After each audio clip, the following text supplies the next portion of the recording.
हे अंधार जुलमी होता पसरला समद्या गावा खेड्यात रे, सौराज्याचा सुरव्या उगवला हे तत्काळी ही रात रे. वाऱ्याच्या येगानी खोड्यावर बैसूनी खंडोबाच्या रूपानी आला माझा देवर, सुरव्याच्या तेजानी निधड्या छातीनी दुश्मन गाडूनी आला माझा वाघर.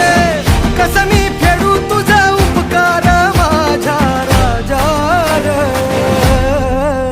माझ्या मनामंदी ध्यानामंदी शिवबाचं नाव रे, माझ्या मनामंदी